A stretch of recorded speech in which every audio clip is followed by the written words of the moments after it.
System of linear equations is the new topic under linear algebra that we were discussing. Linear algebra का next topic हम discuss कर रहे हैं, system of linear equations.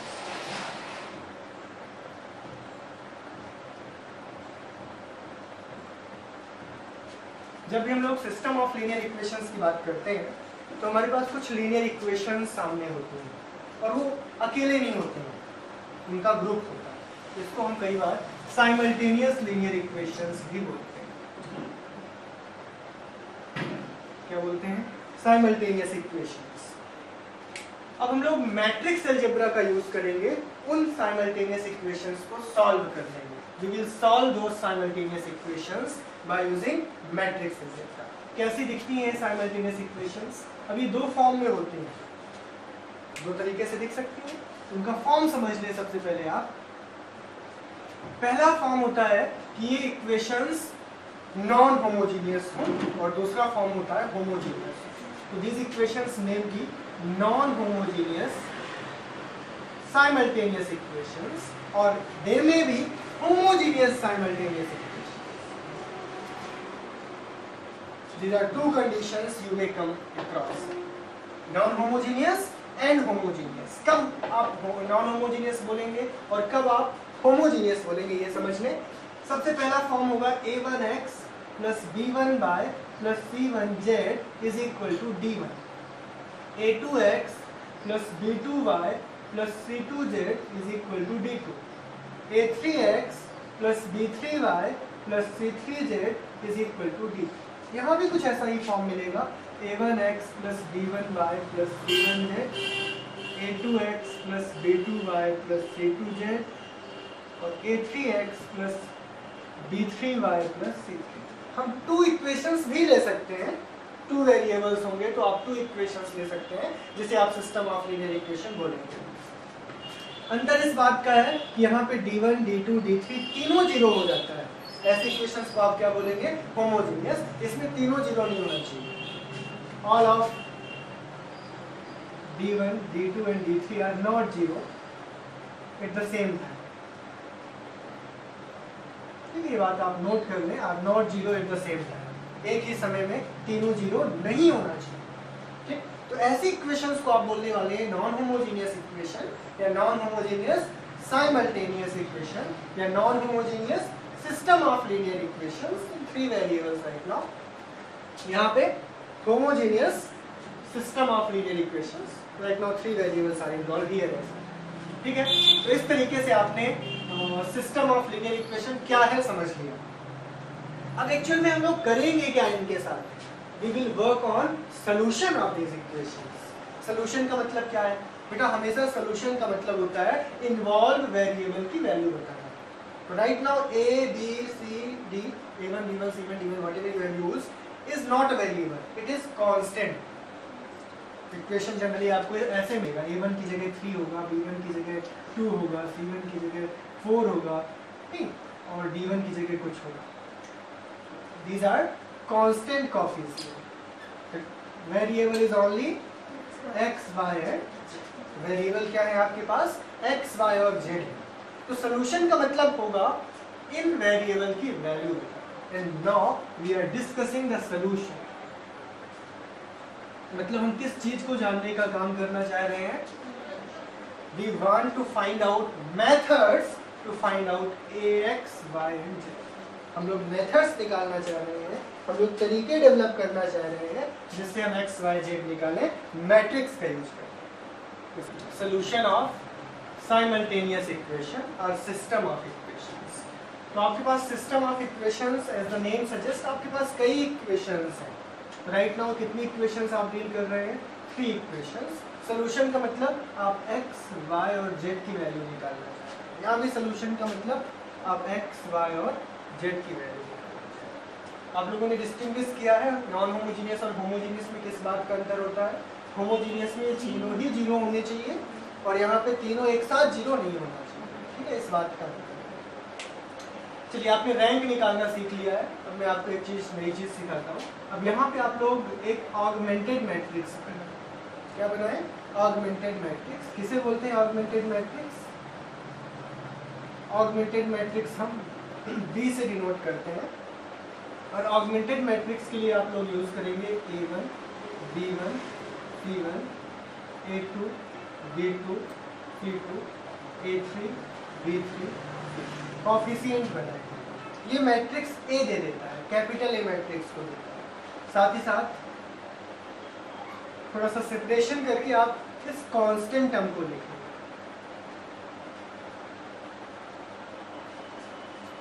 Bit separation करके आप क्या indicate करेंगे? Constant term.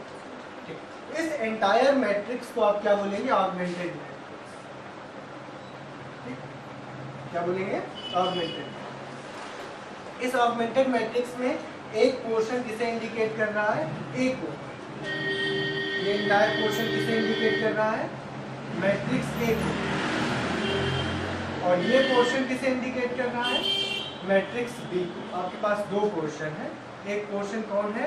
मैट्रिक्स ए, और एक पोर्शन कौन है? Matrix B. तो राइट नाउ आपके पास दो मैट्रिक्स है, मैट्रिक्स ए और मैट्रिक्स बी।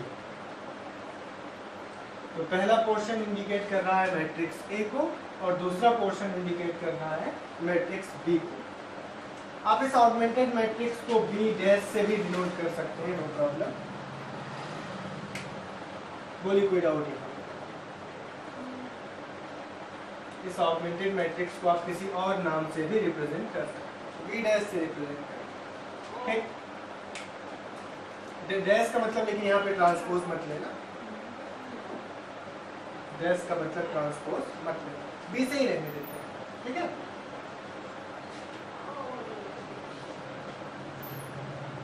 इसे अपन B1 बोल देते हैं, इसे B बोल देते हैं। अब टास्क क्या होता है आप ये समझिए। सबसे पहला काम है कि आप मैट्रिक्स ए डेवलप कर लें, मैट्रिक्स बी डेवलप कर लें, दोनों को एक साथ कंबाइन करके लिख लें, जिसे आप क्या बोलेंगे? Augmented matrix. अब पूरा टास्क हम लोग ऑगमेंटेड मैट्रिक्स पे करते हैं, और यहाँ पे बेटा कोई ऑगमेंटेड मैट्रिक्स बनाने की एक्स्ट्रा जरूरत नहीं होती। क्यों? क्योंकि यहाँ पे मैट्रिक्स ए सब कुछ बोलता है, मैट्रिक्स ए बनाना है केवल, और मैट्रिक्स ए ही यहाँ पे ऑगमेंटेड मैट्रिक्स है। यहाँ पे बेटा मैट्रिक्स ए ही कैसी मैट्रिक्स है? Augmented matrix. क्यों? क्योंकि यहाँ बेटा सेपरेशन के बाद 0 0 0 मिलने वाला है, ये रीजन है कि हम मैट्रिक्स ए को ही ऑगमेंटेड बोलते हैं। अब नेक्स्ट टास्क क्या है ये समझ लें आप। नेक्स्ट टास्क है एक्लॉन फॉर्म लगाना। यहाँ भी एक्लॉन फॉर्म लगाएंगे आप, यहाँ भी एक्लॉन फॉर्म लगाएंगे। Do you recall echelon form? पढ़ा था हम लोगों ने एक्लॉन फॉर्म। क्या पढ़ा है हम लोगों ने एक्लॉन फॉर्म में? आप लोग ऐसे ऑपरेशन लगाएं, अपर ट्रायंगुलर मैट्रिक्स बनेगा, मतलब रोज ओनली रोज ऑपरेशन। दो चीजें आपने पढ़ी थी, ओनली रोज ऑपरेशन, और दूसरी बात अपर ट्रायंगुलर मैट्रिक्स बनाते हैं। ये दो पॉइंट आपने कवर किया था एक्लॉन। ठीक है, याद रखेंगे ये बात। एक्लॉन फॉर्म में फिर आप केवल रोज ऑपरेशन बना के इसको ऑपरेट करेंगे। ऑपरेट करते हुए क्या हो सकता है? हो सकता है कि इसमें तीनों रोज कैसी हो? नॉन जीरो हो, और हो सकता है इसमें भी तीनों रोज नॉन जीरो हो। ऐसा भी हो सकता है कि इसमें कोई 2 रोज नॉन जीरो हो और इसमें तीनों नॉन जीरो हो, या हो सकता है इसमें भी 2 नॉन जीरो हो। ये केसेस मिल सकते हैं आपको कि इसमें 3 नॉन जीरो हैं, इसमें भी 3 नॉन जीरो हैं, इसमें 2 नॉन जीरो है, इसमें भी 2 नॉन जीरो है। You will get all these cases. ठीक, अब कौन से केस पे क्या होगा ये समझ लें आप। यदि सपोज यहाँ पे 3 रोज नॉन जीरो है, तो आप क्या बोलेंगे? इसकी रैंक 3 है। यहाँ भी 3 रोज नॉन जीरो है, तो आप क्या बोलेंगे? इसकी रैंक 3 है। यदि मैट्रिक्स ए की रैंक और मैट्रिक्स B1 की रैंक इक्वल है, तभी सोल्यूशन डिफाइन होता है, तभी सोल्यूशन डिफाइन होता है, अदरवाइज सोल्यूशन डिफाइन नहीं होता है। तो एक केस तो आपका बन सकता है कि जब सोल्यूशन डिफाइन ना हो, ऐसे केस को क्या बोलते हैं? इनकंसिस्टेंट सोल्यूशन का केस। और कब होता है बेटा ऐसा? जब rank of A is not equal to rank of B1। यदि इन दोनों की रैंक इक्वल ना हो तो आप ऐसे केस को क्या बोलते हैं? इनकंसिस्टेंट, मतलब सोल्यूशन नहीं रखता ये केस, नो सोल्यूशन बोलते हैं। और और कंसिस्टेंट के आपके पास दो केसेस हो सकते हैं। कंसिस्टेंट कब कब होगा बेटा? जब रैंक आपस में इक्वल होगी। अब एक केस हो सकता है कि rank A is equal to rank B है और साथ ही साथ किसके इक्वल है ये? नंबर ऑफ अननोन के। किसके इक्वल है ये रैंक? नंबर ऑफ अननोन के। और ऐसा भी हो सकता है कि रैंक A रैंक B के इक्वल तो हो लेकिन नंबर ऑफ अननोन से कैसा हो? लेस हो। कब होगा ऐसा बताइए बेटा? नंबर ऑफ अननोन के इक्वल कब होगा रैंक? जब 3 रोज नॉन जीरो हो और यहां भी 3 रोज नॉन जीरो हो तो आप क्या बोलेंगे? रैंक ए रैंक बी के बराबर है और एन के भी बराबर है और ऐसे केस में बेटा आपको मिलेगा यूनिक सोल्यूशन।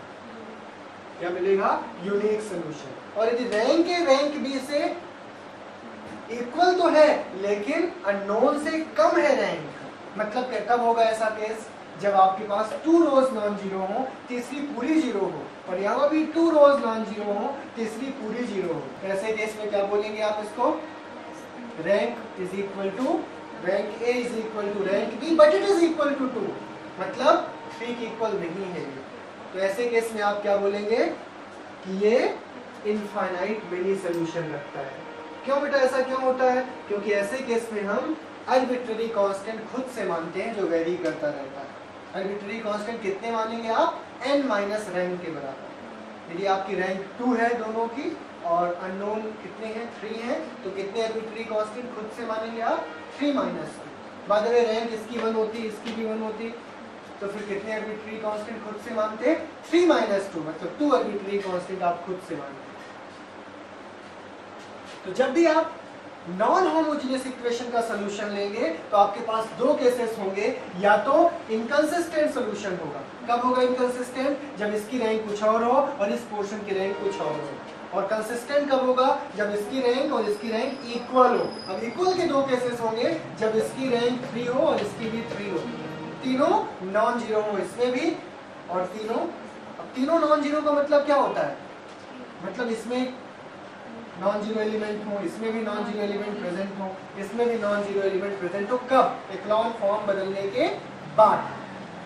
ठीक है, अब ऐसा करें आप, कंसिस्टेंट में दो केस आपने डेवलप कर लिया, रैंक का अननोन के बराबर होना और रैंक का अननोन से कम होना। अब इस केस में हम लोग आ जाते हैं, यहाँ पे बेटा हमेशा कंसिस्टेंट सोल्यूशन ही होता है। हमेशा कैसा सोल्यूशन मिलेगा आपको? कंसिस्टेंट। इनकंसिस्टेंट वाली बात यहाँ पे कभी नहीं होती। अब रैंक वाली बात तो होगी। पहला केस क्या हो सकता है कि ये रैंक एक्लॉन फॉर्म बनाने के बाद रैंक कैसी हो? बोलिए, ऐसा बोलने का मतलब क्या दिखाना चाह रहा हूं मैं? तीनों रोज नॉन जीरो हो। ठीक है, यदि तीनों रोज नॉन जीरो है तो क्या बोलेंगे आप? रैंक अननोन के बराबर है। ठीक है, तीनों रोज नॉन जीरो है। किस फॉर्म में कन्वर्ट करने के बाद? एक्लॉन फॉर्म में कन्वर्ट करने के बाद। तो ऐसे केस को बेटा बोलते हैं यूनिक सॉल्यूशन बोलेंगे आप। यूनिक के अलावा इसको ट्रिवियल बोल देते हैं। क्यों? क्योंकि इस केस में सॉल्यूशन यूनिवर्सल ट्रुथ होता है और solution x is equal to 0, y is equal to 0 और z is equal to 0। Unique तो बोल सकते हैं आप, साथ ही साथ आप बिल्कुल नोन है, आपको सॉल्व करने की जरूरत ही नहीं है। x0, y0, z0 आपको पता है, इसीलिए ऐसे सॉल्यूशन को क्या बोल देते हैं हम? Trivial solution. और सेकंड केस होता है जब रैंक n से लेस हो। ऐसे केस में आप क्या बोलेंगे इसको? नॉन ट्रिवियल सॉल्यूशन या obviously infinite many solution, non trivial solution. और ऐसे केस में आपको n minus r arbitrary constant choose करने हैं और x y z की इनफाइनाइट मेनी वैल्यू पॉसिबल है। बहुत सारी x y z की वैल्यू पॉसिबल है जो आप निकाल सकते हैं। तो जब भी आप सिस्टम ऑफ लीनियर इक्वेशन को सॉल्व करेंगे तो एंटायर आपको इतने केसेस ही मिल सकते हैं जो मैंने बोर्ड में इंडिकेट किए हैं। पहला केस, या तो नॉन होमोजेनियस इक्वेशन को सॉल्व करेंगे आप, दूसरा या तो होमोजेनियस को सॉल्व करेंगे। नॉन होमोजेनियस को सॉल्व करेंगे तो आपको दो केसेस मिलेंगे, इनकंसिस्टेंट और कंसिस्टेंट के। यहाँ पे केवल कंसिस्टेंट मिलेगा जिसमें दो केसेस मिलेंगे। ठीक है, इज इट ऑल राइट? यहाँ तक कोई डाउट है आपको तो पूछ ले पहले। तो प्रॉब्लम लिखिए आप। The system of linear equations has, आपको पता लगाना है The system of linear equations has how many solutions? The system of linear equation has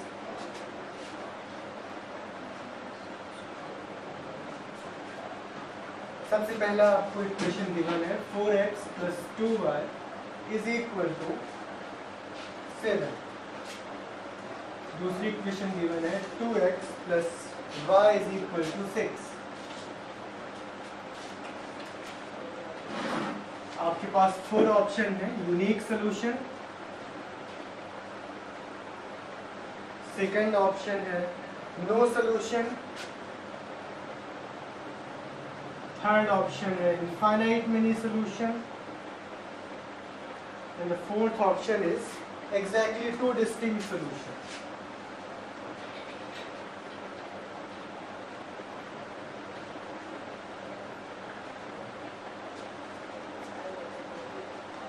तो ये system of linear equation obviously 2 variable का सिस्टम ऑफ लीनियर इक्वेशन है और आपको इसमें पता लगाना है कि कितने सोल्यूशन होने चाहिए.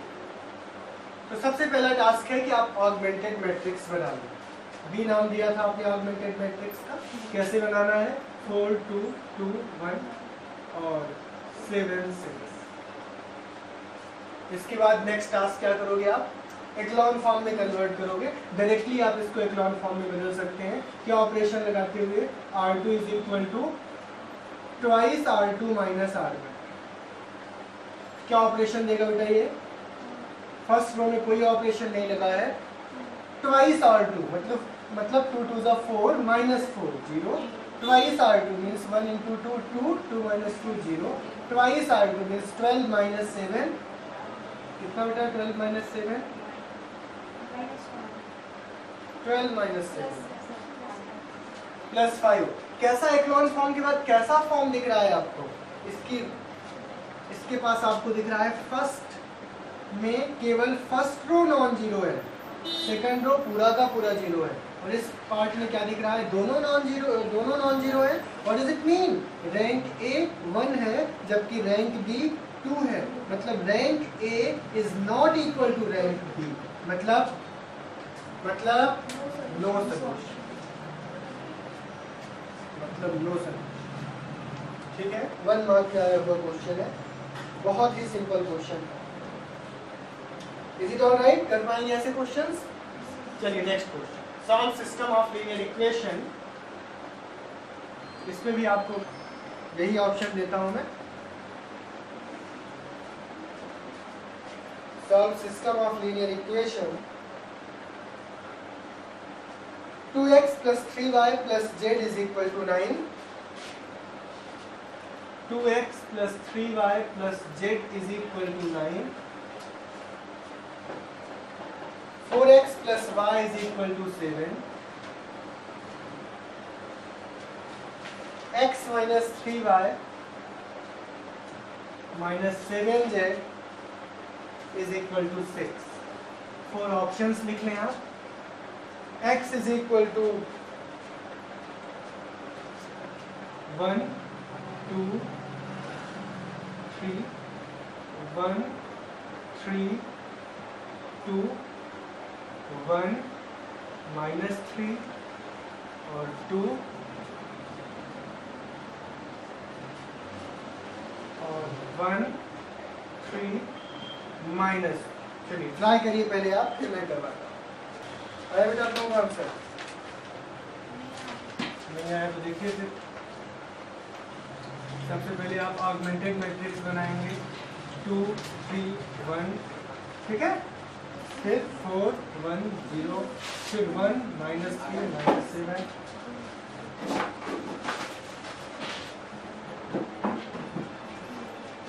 ठीक है. और फिर लास्ट में क्या बनाएंगे? 9 7 6. बनाया था ऑगमेंटेड मैट्रिक्स. क्या आपने एक्लॉन फॉर्म में कन्वर्ट किया? आप इसको इंटरचेंज कर दें, रो 1 और रो 3 को.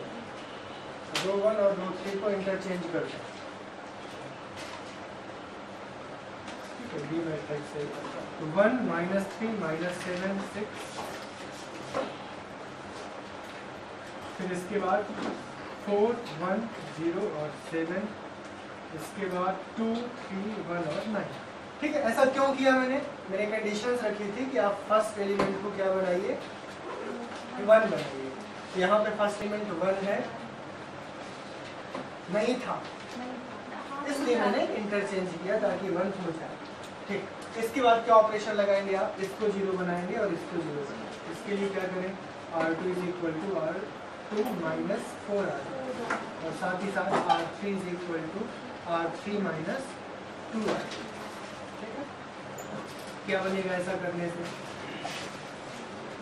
1 माइनस 3 माइनस 7 6, 4 माइनस 4 कितना हो जाएगा, 4 माइनस 4 0, 1 माइनस माइनस प्लस हो जाएगा, 1 माइनस माइनस 3 इंटू 4 मतलब 1 प्लस 12 मतलब 13। ध्यान से देखना होगा लेकिन आप, फिर 0 माइनस माइनस 7 इंटू माइनस 4 ये प्लस 4 प्लस का 28 और 7 माइनस 24 क्या लिखेंगे, माइनस का 7। इसके बाद आप ये वाला सॉल्व करें, 2 माइनस 2 0, 3 माइनस माइनस 6 मतलब 9, 1 माइनस माइनस 14 और 9 माइनस 12।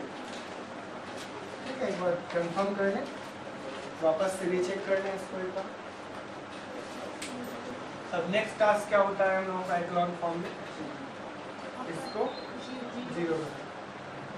इसको 0 कैसे बनाए, फिर इसमें हम 2 का इंटू कर दें और इसमें 3 का इंटू कर दें और घटा दें तो काम हो जाएगा। इसमें 2 का इंटू कर दें और इसमें 3 का इंटू कर दें, इसमें R2 twice R2 minus twice R3 करिए, आप क्या मिलेगा बताइए। फर्स्ट रो में तो कोई डिस्टर्बेंस नहीं होगा, यहाँ पे आपने क्या किया है, ट्वाइस R2 26 माइनस 27 क्या होगा, 26 माइनस 27 माइनस, फिर आपने क्या किया है, ट्वाइस R2 करिए जल्दी से, 56 minus thrice R3 56 minus 45 46 minus 56 minus